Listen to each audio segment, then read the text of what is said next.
It's day 29 of my 365-day running challenge, and it's just after 6 o'clock here in Cancun, Mexico, and it's already 29 degrees Celsius with about 86% humidity. So in this video I wanted to talk about running in extreme heat and what it actually does to the body and what you can do to help yourself when it comes to running in really hot conditions. So I'll go in for a run and you can check out some of those things. I'll see you soon.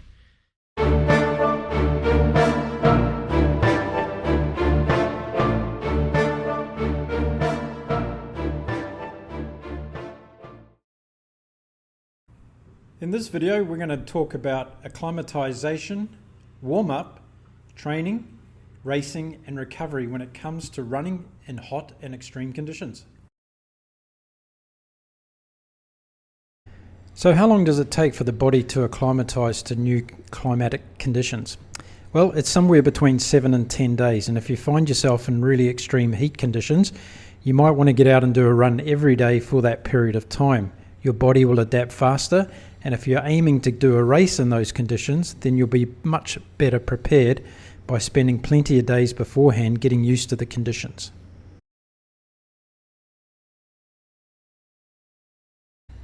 Now, a lot of people think it's not important or necessary to do a warm-up when it's extremely hot weather conditions. Well, this is simply not true. It's just as important to do a warm-up before you go for a run or do any form of exercise, no matter what the climatic conditions are.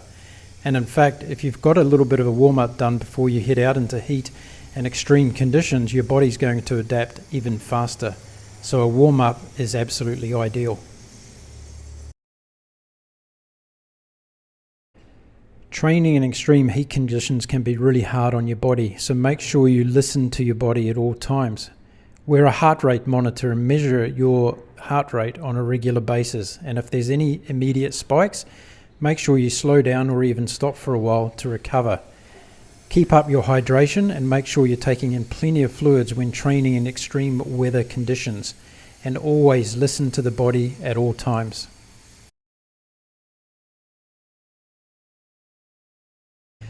Nearly everyone starts a race too fast, so when the weather conditions are really hot, you want to make sure that you just slow down a little bit more at the start than you normally would.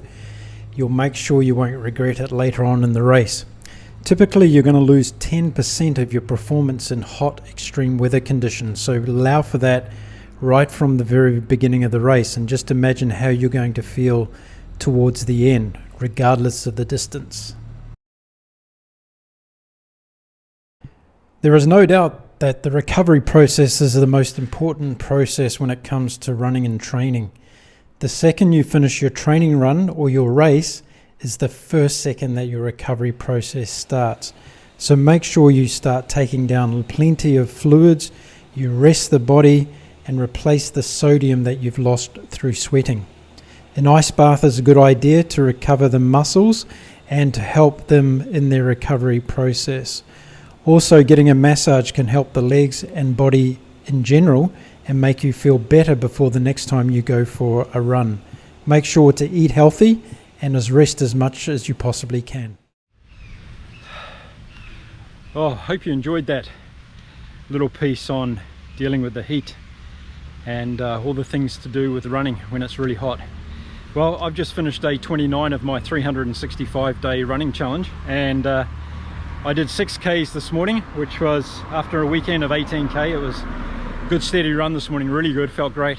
But look at this. This is the sweat, and running in this heat here in Cancun, it really does take it out of you, and you can see from the video I made about all the different aspects. So staying hydrated, recovering well, eating well, and acclimatizing. You know, it's probably day 25 into this challenge before I really got going and started to feel as though I was acclimatizing to the heat, even though it's still really hard. So I would say I'm about 80% acclimatized to the heat, but when I do longer runs, it definitely does take a toll, that's for sure. So you've got to look after yourself. Okay, that's it for today. If you can, please subscribe to the channel, drop me a note, and yeah, press the little like button on the video if you like this one. And I'll be back again tomorrow with day 30 of my 365-day running challenge. Until then, stay well, stay healthy, and go for a run.